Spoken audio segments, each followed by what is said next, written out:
Oui, balekoya balandia mayo jino de bunde Stevie to yeli susu pona ko pasola mpoke na biso. Poke na biso lele ezali ke ndeko na biso oyo mutu ya bilele azalaki na mariage na ye, enfin ezalaki un certain samedi, azalaki na mariage na ye. Azo présenter bilele pona ke akota na podium parce que ezali jour ya libala na ye.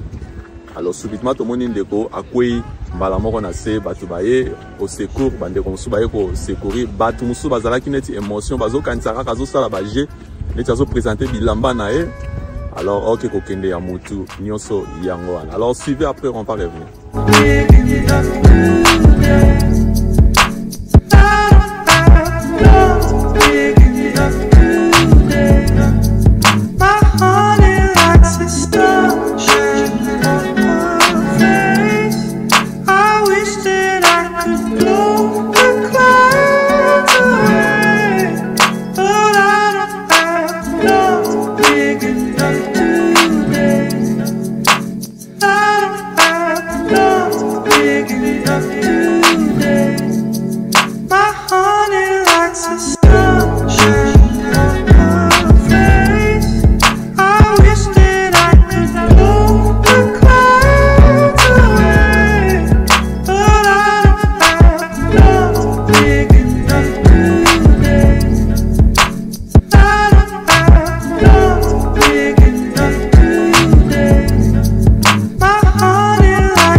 na bilele a présenté babilamba tout ça babilamba et puis Alcher a présenté biso to moni yango na ba réseaux sociaux alors batu bazalaki wana ba moni yango pe mais ndeko asali nini akufi akena ye siko tokoloba ke nzambe mutabengi ye ou bien Satan mutabengi ye ou bien babomi ye alors les point d'interrogation biso nyonso na bino toyebi. Alors quand cancer de représentation toloba ke nyonso ozosala il faut ko bondela somona osali fête na olingo sala fête na yo ya mariage pour nous célébrer pour nzamba lobi il faut ko célébrer mariage na yo il faut ko célébrer hein ozosala il faut ko sepela na ba o ba linga ko sepela ba o bazo sepela mais ya biso ce que comme exagération okende na fête ya mutu okomi sikoyo koyokele lukunya. Ok, na fête à mutu, au komisko ko chaba i makanisi ya mabe. Alors, soki mutu ndi achela ki eloko. Yo nanga toyebi te. Alors, il faut toujours ko chanzambe liboso. Tant au moni ko olingo sala fête chanzambe liboso. Au moni ke olingo célébrer nini na yo anniversaire na yo faut ko cha toujours nzambe liboso parce que on ne sait jamais ce qui peut nous arriver.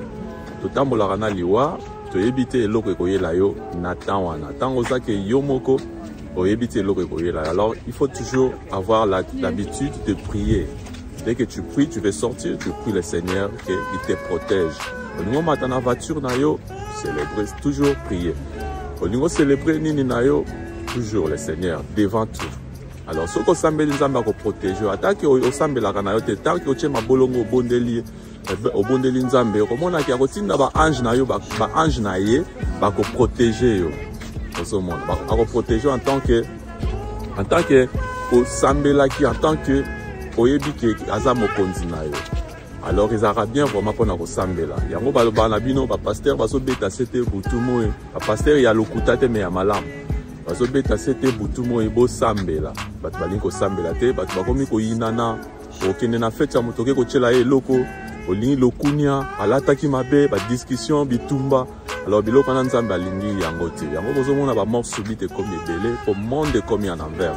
Tant ba oyebisa bino, oh ya komi ko sambela, oh ya zo lakisa ki ayebi nzambe. Non, c'est pas ça. Nzambe alobelaka mutu na manière, c'est que il y a de façon que Dieu parle à quelqu'un. Oko vanda boy moninga muso aye ko peso conseil, yo kantika moninga wana nzambe nda za kati na ye peso conseil.